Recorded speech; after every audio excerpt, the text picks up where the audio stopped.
রোজা ইসলামের 5টি স্তম্ভের একটি। ঈমান, নামাজ, যাকাত ও হজের পাশাপাশি এটি আত্মসংযম, তাকওয়া ও আত্মশুদ্ধির এক অনন্য অনুশীলন। তবে রোজা শুধু উম্মতে মুহাম্মাদের জন্য নির্ধারিত এমন ধারণা সঠিক নয়। কোরআনে স্পষ্ট করে জানায়, আগে নবী রাসূল ও তাদের অনুসারীদের উপরও রোজা ফরজ ছিল। তাহলে পৃথিবীর প্রথম রোজাদার কে ছিল? বিস্তারিত থাকছে ডেস্ক রিপোর্টে।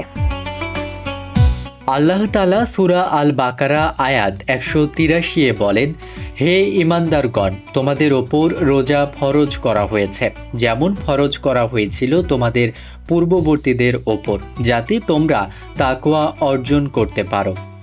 এই আয়াত থেকে পরিষ্কার হয়, রোজার বিধান কেবল রাসূলুল্লাহ সাল্লাল্লাহু আলাইহি ওয়াসাল্লামের উম্মতের জন্য নয়, পূর্ববর্তী জাতিগুলোর জন্যও ছিল।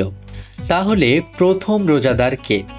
এই প্রশ্নের সরাসরি ও সহিহ উত্তর কোরআন বা নির্ভরযোগ্য হাদিসে পাওয়া যায় না।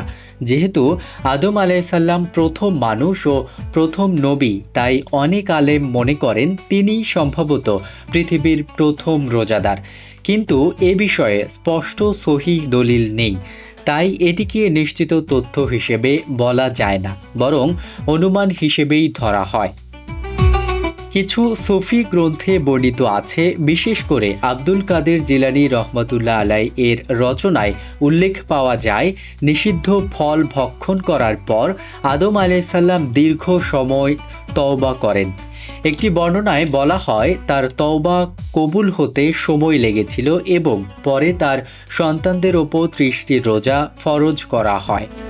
তবে প্রখ্যাত মুহাদ্দিস ইবনে হাজার আসকালানি রহমাতুল্লাহ আলাই এসব বর্ণনার সনদকে দুর্বল বলেছেন, অর্থাৎ এগুলো সহিহ হাদিস হিসেবে প্রমাণিত নয়। আরেকটি বর্ণনায় বলা হয়, আদম আলাইহিসসালামকে চন্দ্র মাসের 13, 14 ও 15 তারিখ রোজা রাখতে নির্দেশ দেয়া হয়েছিল। এই দিনগুলোকে আইয়ামে বীজ বলা হয়, তবে এটিও নির্ভরযোগ্য সহিহ সূত্রে প্রতিষ্ঠিত নয়।